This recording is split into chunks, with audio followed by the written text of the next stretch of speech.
controversies continue to increase, and the advisors and the managers continue to want easy fights. Hey, and welcome back to the number one podcast of the sport, where actually only one podcast matters. So thank you as always for tuning in.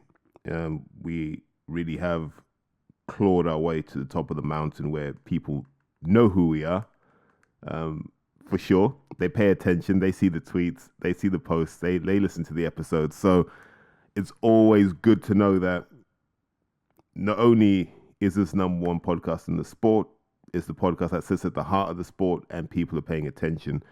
And hopefully in doing that, I get to share the voice of the fans with the people that make the decisions. These things are really important. So as always, thank you to everyone, whether this is your first episode or this is the 400th time you've listened to me. I have no idea, but I am forever grateful. So today, I was meant to be getting my glad rags on and getting ready to meet Martin, obviously. Meet Rob Martin, and anyone else that was going to be out for Aziz versus Boatsy. But that's not to be. And we've all kind of had to reboot our plans and go, what are we going to do next? I think, or hopefully Martin's going to exercise his lifetime membership of York Hall to just walk in without paying, seeing as he's been there more times than anyone else that I know. But I don't know what's going to happen tonight. Should we all go and watch it? I think we should. Are there still tickets available? I'd expect so.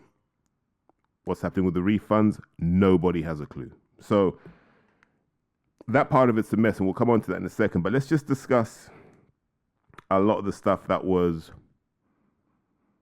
said about Aziz Boatsy, and I've had views and I've had more information, so my views sort of morphed and changed over the intervening period. So there are a couple of things that came out. So number one, there are a couple of quotes. So people have made reference to the fact that Eddie Hearn said he doesn't see Aziz versus Boatsy happening. And so where did that come from? So from the pieces I could put together in the last few days, clearly Hearn has a good idea on what Josh costs to headline, right? Whether that's directly from his manager Maz, whether that's from people at Sky, no idea. But Eddie Hearn will know the number. He'll also know what the O2's like. And so he'll go, I don't see this being profitable if you don't sell both tiers of the O2. Maybe that's what he's saying, and he's like, I know they definitely haven't sold both tiers. Therefore, in my head, this isn't a profitable fight. Why would you go ahead with it? Right? And that seems to be where Hearn's come from. Then there's a second statement Hearn made, which is, I've never known someone get injured in fight week. Well, Dan wasn't injured in fight week. Simple reality is, Dan wasn't injured in fight week. Now, if we want to talk about Matchroom and what happens in fight week, let's roll the clock back to, was it December 2018 when Josh Kelly was meant to fight David Avanesian, or was it 2019? I can't even remember. Everything blurs into one. So if you remember, in Sheffield, Josh Kelly was meant to fight David Avanesian, right? I think that was on the, I'm trying to go back in the archives. Was it Brooks Zarafa? So it was definitely one of those nights in Sheffield. And if you go back and look in the archives, I think Brooks Zarafa was quite possibly the worst boxing card I've just ever seen. Who was on? You can guess who was on there, right? It was terrible. I remember Kid Galahad being on there, and it wasn't great. They had John O'Carroll on there, but because I remember I was in Sheffield that weekend, and the card was so bad I refused to get a ticket, and they were giving tickets out, and I remember that down by, you know where the town hall is in Sheffield, near where they used to have that Weatherspoons pub, opposite RSVP. God, shows my age. I used to call that bar RSVP. But I remember we were out with some of Team Kelly on the Friday night. Okay, having food, having drinks, talking boxing. It gets to 1:30, 2 in the morning. No one's phone has gone off about Josh Kelly. For the record, I've told the story before, so I'll keep it short. No one's phone's gone off about Josh Kelly. And we're like, okay, cool. The fight's still happening. We're asking the question, yeah, fight's still on? Yes. How do you think he gets on? Hard fight, but Josh should win. Right? That's the position at 2 in the morning. Don't know if we're leaving the casino or wherever it is, right? 2 in the morning, that's the position. 9:30, Adam Booth is at Dave Caldwell's gym doing a session with the kids. And at that point, apparently the fight's still on. Remember, this is the Saturday of fight. This is fight day. And then everyone gets told that the fight's off because Josh Kelly's ill. It's like, well, when did he get ill? And they've never answered this. What was the illness? When did he get ill? It just seemed to get brushed under the carpet. So Hearn saying that people don't get injured in fight week is absurd because it happens to him. Now, if he says the main event getting injured, kind of okay with that. But now let's go back to Dillian Whyte versus Lucas Browne. Lucas Browne got wiped out 10 days before. Right? Got wiped out sleeping on the canvas. And I'm not saying that to glorify it. Is that the message I got on the Wednesday that it happened. And if everyone remembers, I jumped on New Age and I said, put all your money on a Dillian Whyte stoppage. Because the way it was described to me, I was like, that fight shouldn't be going ahead. But it went ahead. Yeah, on a Matchroom show. I can tell you this now. If a rugby player had sustained that kind of head injury, they wouldn't be playing rugby for 4 weeks as a bare minimum. If a kid sustained that in the amateurs, you might give him 60 days. And they allowed the fight to happen. Now, did they know? I would suspect that they knew. Boxing world's really small. So when Hearn gets on this moral high horse and his cheerleaders and his girlfriends and his sub-bottoms all start falling at his feet, telling the world that he's right, is problematic. Because Hearn has form for this. In fact, tonight's card in Liverpool has had something similar happen. So Shabazz Massoud gets pulled from the Liverpool card. They cite illness, but you wonder, is it really illness? What is it? And Matchroom are really good at using language to obfuscate what really happens. Illness. Because you can't really refute illness, right? Because it could be anything. It could be a cold, could be a flu. But when you say injury, then that has to be some kind of verifiable, physical ailment. What's an ailment? But physical situation. And so the big point on this is, it's easy for Hearn to take jibes at people, right? Because deep down he's still bitter about what happened with Josh. So he'll take whatever chance he can to poke at him. He'll also take the chance to poke at Ben Shalom. And why would he do that? He would do that because if you look at what Hearn was doing a couple of years into his Sky contract and into his promotional career, if you look at what Ben's doing, there's not much difference, right? Eddie Hearn started off with guys who had seen better days, rebooting them, cleaning them up, and getting them on pay-per-view. Ben Shalom doing something similar. Guys who've seen better days, clean them up, get them on pay-per-view, make a few quid. Use that money to then sign a few disaffected fighters from a big-name promoter, bring them onto your platform, start building them up so they can become the next pay-per-view generation. Hearn's mad because Ben Shalom's taken the Hearn playbook. And so Eddie's like, I can't let this guy win. Because if he wins using my tactics, number one, I know my tactics work. So this is going to be an existential threat because Sky will always be there. And Sky, through Comcast, have enough of a reach to challenge the zone. So Hearn is always going to draw Ben Shalom into a firefight and hope that Ben does things out of emotion and not logic. And hope that Ben does things to get under Hearn's skin. And not because it's a good deal for Sky. Needle Ben Shalom into blowing his load. And hopefully Ben sees the okie doke and doesn't fall for it. But I always think it's in bad taste when you say things like, I've never known someone to get hurt in fight week. When it wasn't fight week, it was before fight week. And people say to me, oh, do you believe it was an injury? On God, if Dan Aziz goes out in public and says I'm injured, I'm going to believe Dan Aziz 100 times out of 100. Now, that's loyalty. That's friendship. You do that. And also, here's what people don't understand.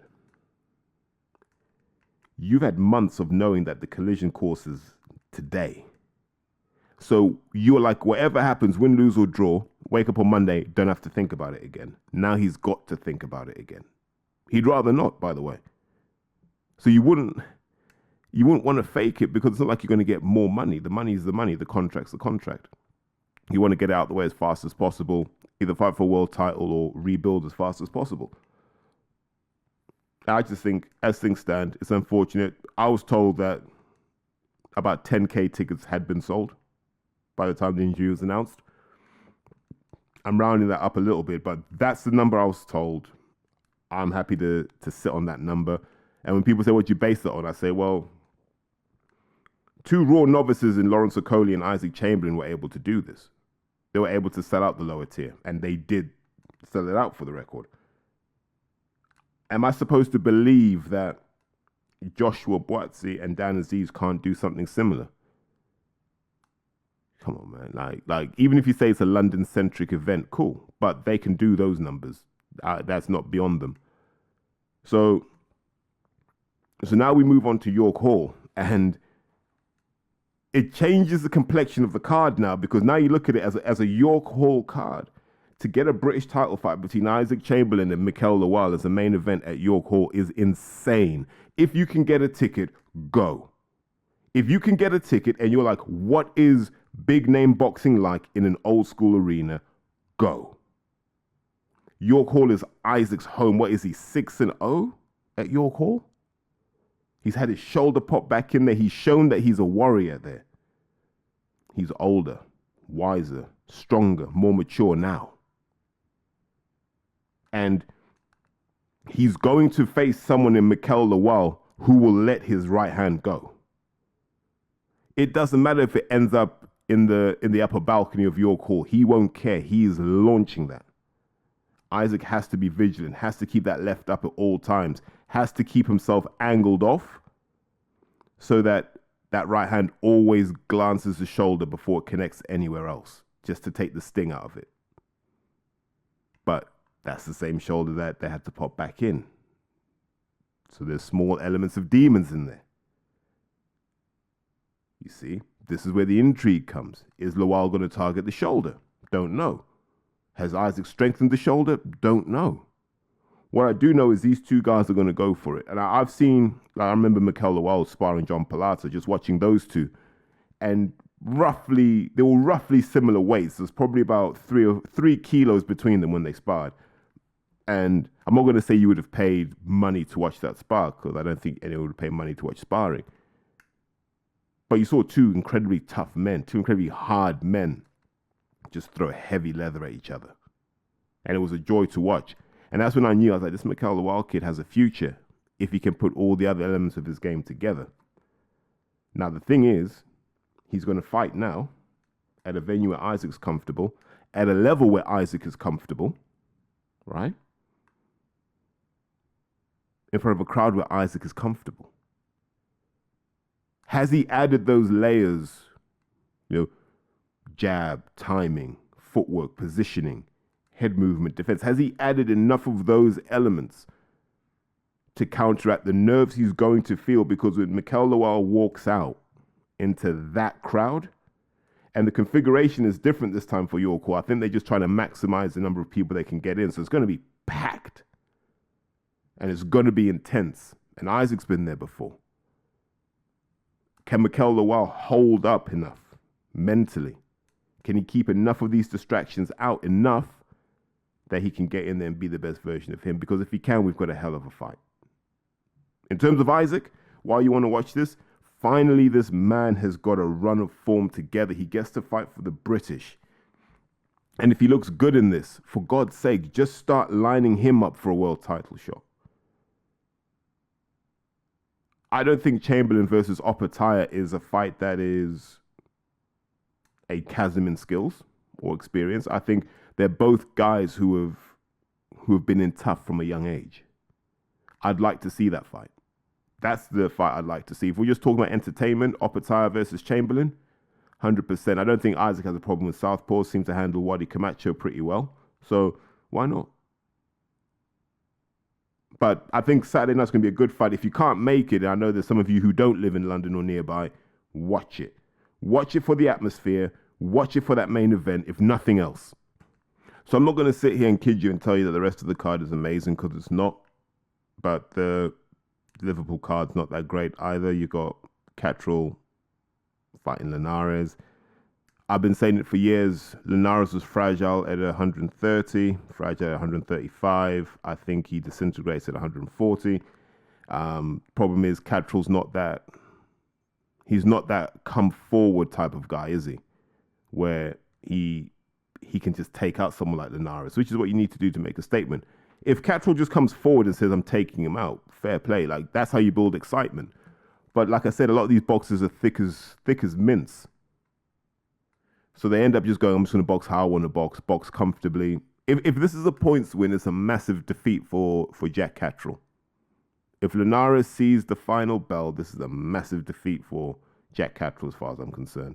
I don't hear any talk about him fighting Josh Taylor after this if he can't handle Jorge Linares. Like, Linares is just a small guy. That's it. He's a small guy who was getting touched up as a small guy, never mind as a big guy. So I look at this and I go, who cares? I can't even. Who else have they got on there? They've got Campbell Hatton. They've got. God, who else have they got on there? I know Tom Farrell's the B-side to someone. It's a Kajid. I was going to say Kajid Abdullah. That's not his name. But it's just Peter McGrail's on there. So that'll be all right. But it's essentially a local card for local interest, right? And fair enough, if you're from the area, probably a great card. Do you know what I mean? And you get, if you're part of the Liverpool Northwest boxing scene, it's a little reunion for you guys. So fair play. To me, there's just nothing of interest, mainly because of that main event. Like, I just think it's a contrived attempt to try and make Catrell relevant when Catrell's done nothing in his career apart from fight Josh Taylor to make himself relevant. And the world's kind of moved past that thing. He's still most famous for sparring Canelo. That's his claim to fame. Like, basically, you're a junior welterweight version of Carlos Takam. You're going to be known more for your sparring exploits than you ever will be for your in-ring achievements. The only chance he's got to change that is to fight someone like a Prograis or a Devin Haney. All this other stuff is irrelevant because he's been a pro long enough. But these two cards raise a really interesting question, and this is a question I have for boxing fans.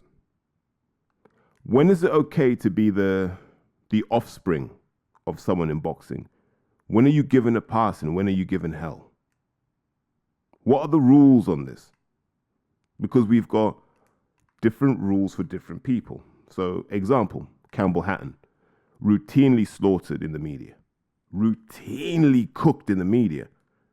Fists of foam, doesn't deserve to be on a Joshua undercard, only famous because of his dad. He's this, he's that, he'll never be his dad, he ain't got his dad's power, he's not as tough as his dad. There are all these criticisms that come Campbell Hatton's way. And I always go back to what I said when he made his debut. I'm not prepared to judge Campbell Hatton for 2 years because I understand the path he's about to go down. I felt the same about Conor Benn. Another guy who gets routinely blasted on social media. And this is pre-drug test failure. Weak chin. O'Hara Davis broke your jaw. Payno beat you. You don't deserve your spot. You're there because you're Nigel Benn's son. Well, I mean, they signed you just so they could see your dad in a black and white suit dancing in the ring. All this stuff gets thrown at Conor Benn. Nothing he has, he deserves. Oh, you're Nigel's son. You're the product of privilege. Right? Right? Everyone's heard that. You've seen it. You've read it. There are many outlets that go with that line. Let's pause. Harlem Eubank. Good luck to the kid. Let's see. Take an example from a coach. Mark Tibbs. Proper. Yeah. Mark's proper, mate. Mark's, you know what I mean? Mark's Mark, mate, yeah? Mark is Mark, mate. Yeah. Sweet. Yeah. His old man's a good man, so he's a good lad. Yeah? The cycle goes on. You can name others. Yeah? You can name others. Jamie Sanaga. He's Chris's son. He's good. Where else do we want to go? You can go Harley Ben if you want. Same dad, different responses. And then let's zero in on tonight's card at York Hall. Mick Hennessy Jr. I've never read or heard anyone say Mick Hennessy doesn't deserve to box. Never heard people call him Fists of Foam. Never heard anyone talk about he's a silver spoon kid. Remember, they said that about Eddie Hearn. Eddie Hearn's a silver spoon kid, but Callie Sowland isn't. No one can explain the difference to me. Callie and Nisa Sowland are not seen as silver spoon, but Eddie Hearn is.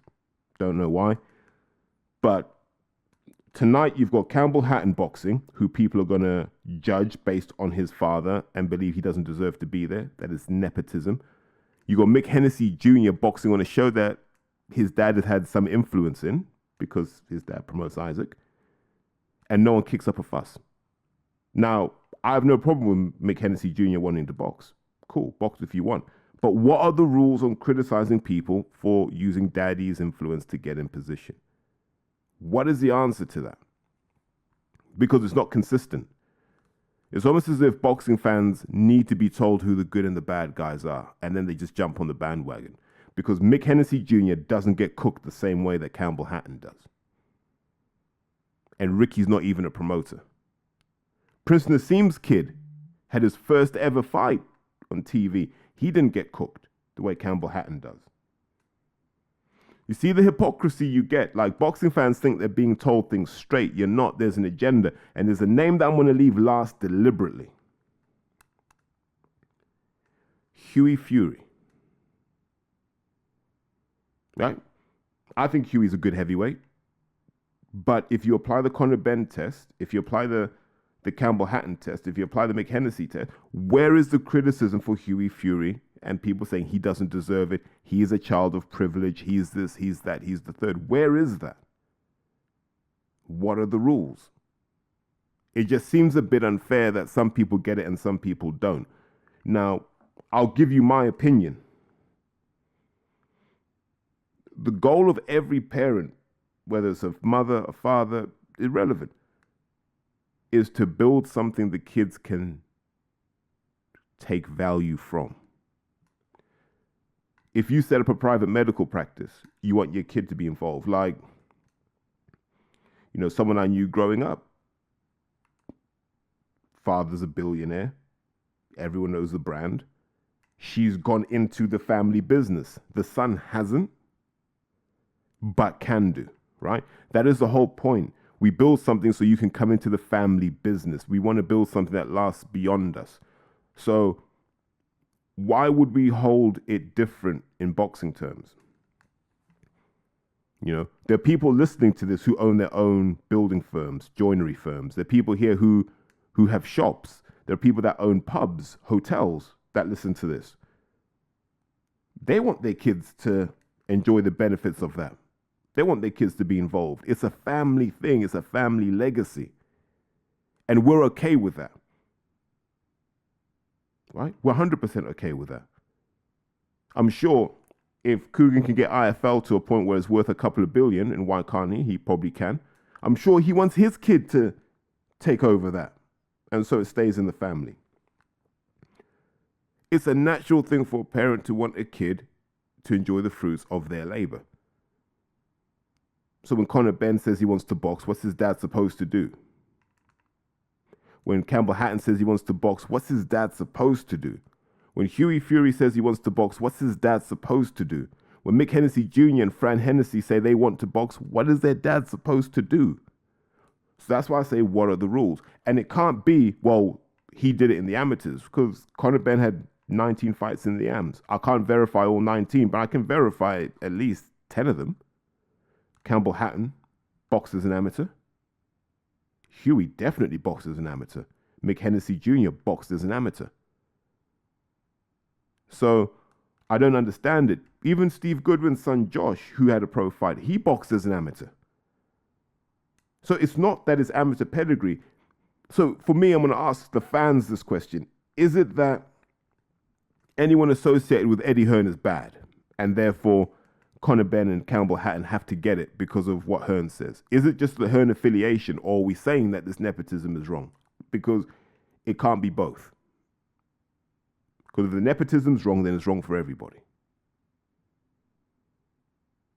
Right? So it has to be we just don't like Eddie Hearn. Therefore, we're going to criticize Eddie and everything. And I think if you're an adult and that's your mindset, not a good look.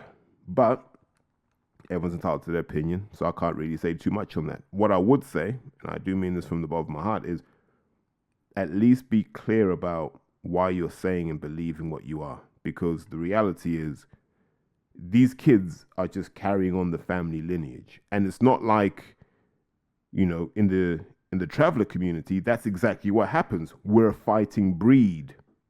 The Gormans, the Dohertys, the Furies, fighting breeds. That's what they take pride in. So I think boxing fans just need that bit of context, because we're either going to hammer the children of everyone or we're going to hammer none of them. Which one is it?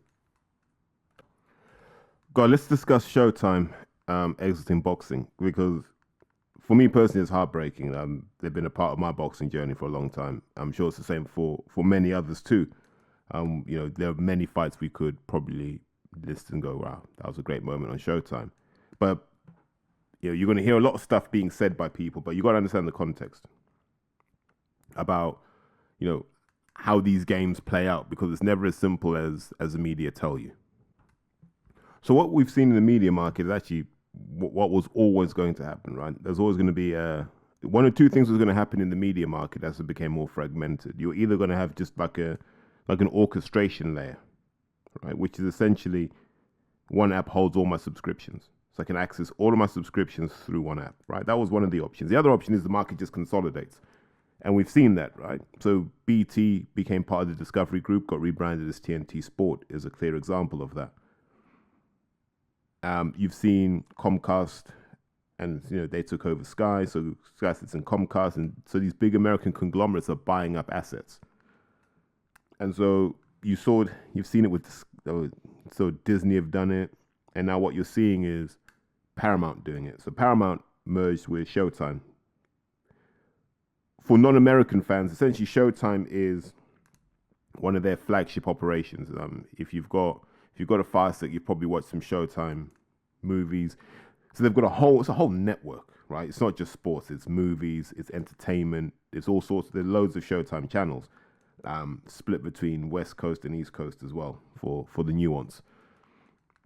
So in the summer they merged, and what happens when these mergers occur is you run an inventory of all your assets, for example, right? You go, what brands do we own? What do they do? And so what someone's probably clocked is they've gone, right, we've got CBS Sports already, and that's a mature broadcasting platform. Do we need Showtime Sports? They'll do the numbers. Who brings in more viewers? What's the greatest return we get per dollar spent? Is it with Showtime Sports or is it with CBS Sports? The winner normally gets to stay. So we learned very quickly that Showtime probably isn't the one. Now it helps that CBS don't go elbow deep into boxing like Showtime do. And maybe that's why they've paid a very heavy price for their commitment to boxing. So if we ask the question, where did it go wrong for Showtime Sports? Boxing's the answer. Most of the other stuff Showtime do is pretty good, actually. The documentaries are solid. Some of their pre-fight content's really good as well. Where it goes wrong is the boxing business model is broken. As much as we love Mayweather, this is kind of the dark side of Mayweather's legacy. When Mayweather was saying he's a $100 million fighter, people then said, well, okay, I'm not Mayweather, but I'm at least 1/10 of what Mayweather is. I need to be paid $10 million to fight so-and-so, whoever it was. And so you saw this purse inflation that wasn't related to what these guys could generate. And you paid it because you didn't want them to go to the rival. Initially, it was HBO, then it was DAZN. You could put ESPN Plus in there as well. And so you had this weird thing of having to make fights and give fighters purses that weren't economic enough, right? And these guys weren't doing enough to deliver for that. Mayweather did, by the way. Right? The money Mayweather made, because you have to remember, Mayweather's guarantees were relatively low, but his pay-per-view upside was relatively high. So he wasn't costly for Showtime. In fact, he was a cash cow for Showtime. And if they still had Mayweather, they probably would have stayed in boxing.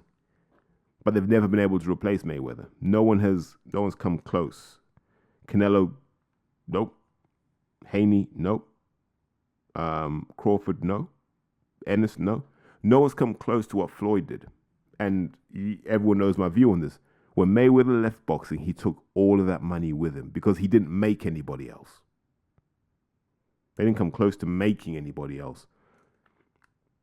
If nothing else, Pacquiao made guys like Ugas, Jeff Horn. He made them valuable, so he kept a bit of money in the game. Canelo's made people. Canelo's made Bivol, for example. He's kept money in the game. And so Showtime never had that. So when you're paying guys like the Charlo brothers $4 or $5 million and nobody really knows who they are outside of hardcore boxing fans, you're slowly bleeding money. And the sad thing is, if you look at 2023, Showtime stepped up. Like this year, Showtime have been good. We got 2 undisputed fights in a week. Then you had Canelo versus Charlo, 2 undisputed fighters fighting each other. So we've had a lot of good fights this year, but it's a legacy of bleeding money. The boxing model doesn't work. So what do you say to boxers? Take less money? Yes, 100% take less money because you're less relevant now. And what you'll see is people, this will be an argument now, right? Oh, well, if KSI can make £3 million a fight and he's not a real boxer, I'm a real boxer, I deserve 4. And it's like, well, go and generate 4. There's a reason why boxers don't go it alone. Because you look at what some of these guys earn and you go, well, if you're that economically valuable, why wouldn't you just team together and go it alone? And the simple answer is they know they're not worth that. That's it. They know they're not worth that. Let me just pause and go. So how should we feel about Showtime leaving? Like HBO left and the train kept turning. I'm trying to think. Like if you look at Showtime, I think Mayweather, Pacquiao was a Showtime pay-per-view. Tyson Holyfield was as well, wasn't it? The first fight. So they've been central to a lot of our boxing identities and a lot of our boxing life. But if they go, what does that leave really? That leaves DAZN and ESPN, right? Is that a good thing? Because it doesn't, well, DAZN's not profit making yet anyway. So how long have DAZN got left? And so this is what happens. Now this is for everyone, but specifically for boxers. Yeah, because they don't seem to understand how this game works. When broadcasters look at their portfolio of brands and content, what they look at is what is the cost to produce? That's it. What is the cost to produce? Because really media companies just sell advertising. That's it. Create content to entertain, they sell advertising, and they sell subscriptions. That's their revenue model. Yes, there's syndication, but syndication is shared between a broadcaster and also a production company. But in terms of the money that the broadcaster owns, advertising, subscriptions. Take a typical boxing event. Let's just say Golovkin against Canelo 2, as an example. And I think that was on HBO. What's the production cost of that? Bearing in mind, you got to pay the fighters, you got to organize the event, you got to market, you got to promote. Yeah? Let's just say it's a $50 million cost. If the pay-per-view brings in 60 million, people think, well, that's 10 million profit, that's really good. But no, there's a cost of capital. That 50 million could be doing other things. That 50 million could have gone towards reality TV and pulled in 85 million. And so they've got to do that balancing act that we don't understand as boxing fans because we just care about boxing. And boxing shows are very expensive to put on because one, you got to put the money away for months while they get ready. So your money's tied up. You can't do anything with it. You can't flip it. Secondly, like the event itself is really expensive to put on. And these events are not cheap. And third, like if you do it free to air, there's only so much advertising you can put out there because you've got minute gaps between the rounds.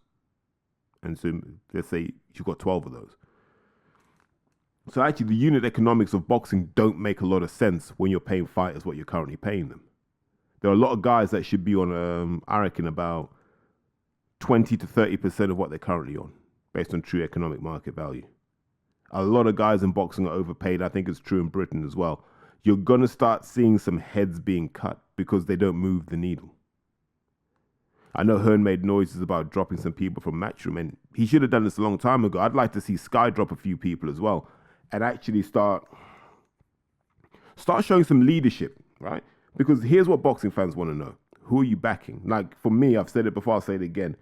If I'm running Sky, I'm building the Sky franchise around Chamberlain, Aziz, Billum Smith, Caroline Dubois, and I'm poaching Ellie Scotney. And that's my famous five. I'm building my franchise around those guys. And there's a reason why. I can put them in front of corporate Britain and they will smile. Corporate Britain will smile and go, we like these guys. They're guys that can go and do outreach on behalf of the brand. They can go and do outreach on behalf of the sport. And you would trust them to do it. They don't come with that baggage from being on the block, being in the hood, being on the estate. Do you know what I mean? They don't come with that baggage because they've learned to rise above it. And that's what I would do. That's leadership. When you say this is what we're leading off with, we're investing in these guys. They're going to build a profile of boxing, and then we're going to bring wave after wave after them. That's how you should build. It's how Matchroom should build now. This idea that Joshua is going to anchor the brand for however long. He's not. He's got 2 or 3 fights in him tops. You know, I saw him, you know, he's got his darkness retreat. It wasn't really darkness and silence, but there was an awful lot of talking and an awful lot of light that I saw. But that's an issue for another time. But I would say this. The unit economics of doing boxing events make no sense. You know, all of this, we're going to do the O2. People are doing the O2 because they've done the O2 before. No one talks about doing the copper box. Who's the copper box level fighter? Why are they not on there? It seems that we go from York Hall to the Wembley Arena, which is like 13,000, or the O2 Arena, which is like 18,000. It's like, no, we need something in the middle. Yeah, 7,000.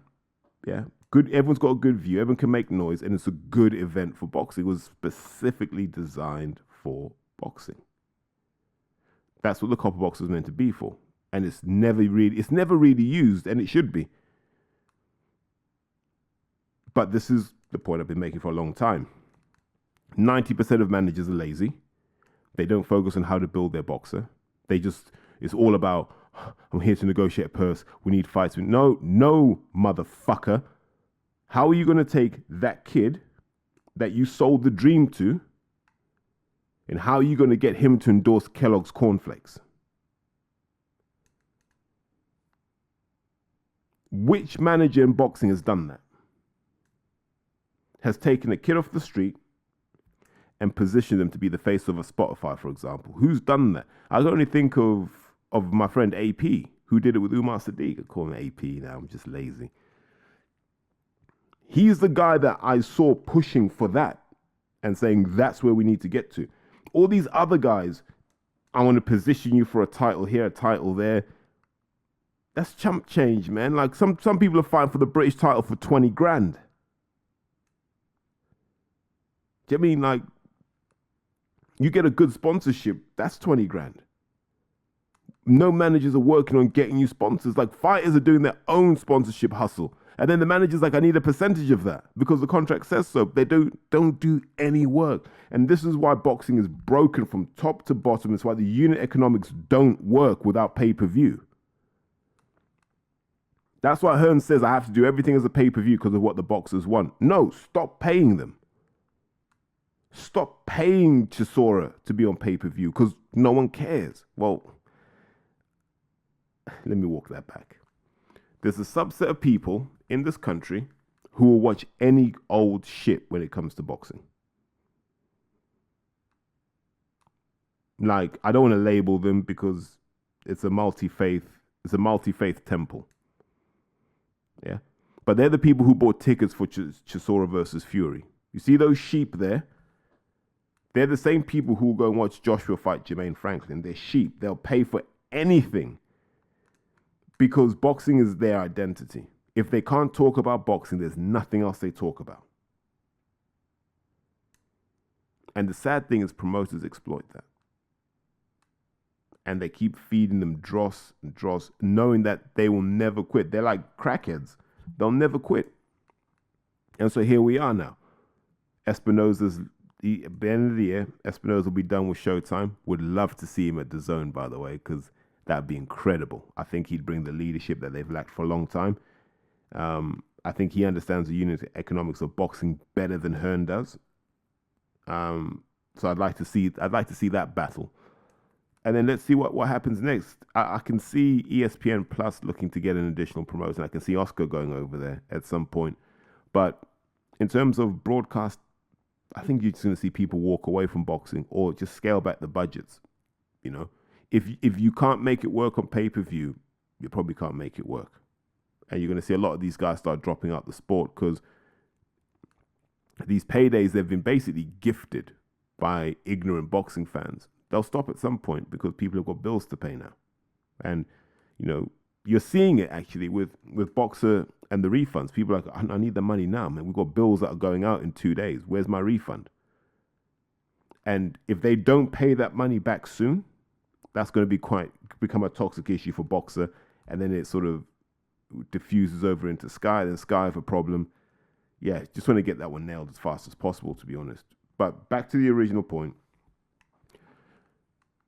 It's a real shame because, like I said, some people have grown up with Showtime as being one of the brands in boxing they know. They know that logo. They'll never forget that logo. And it's no more. It's been consumed by Paramount. And now, who knows what will happen. Will CBS Sports get into boxing? That would be intriguing to see if it's just we're going to wrap up on Showtime and just move everything to CBS Sports. Because they may have lower production costs. They may go, actually, do you know what? Here's a business model we can do for boxing. Makes boxing viable, sustainable, profitable. Here's all the advertising you can sell. Job done. Now, the risk is that may be Jake Paul and not necessarily Jamal Charlo. That becomes the viable option in boxing. People forget that. Those YouTubers are profitable. Professional boxers are not. That's why I keep telling people, if you can't justify your own earnings, if you can't point to a promoter and say, look, this is all the money I bring in, you're probably a cost to a promoter. You're not that important. They can replace you with anyone at any time. You're loss making, so what difference does it make? Cool. Let me wrap up there. If anyone's going to York Hall, I don't even think you'll listen to this in time, but if anyone is, I'll probably just tweet it out. I'm going to try and get a ticket now. If there's no tickets, there's no tickets. And then just see what happens. But on that note, I'll say take care, guys, and enjoy the rest of your weekend. Enjoy the rest of your week whenever you listen to this.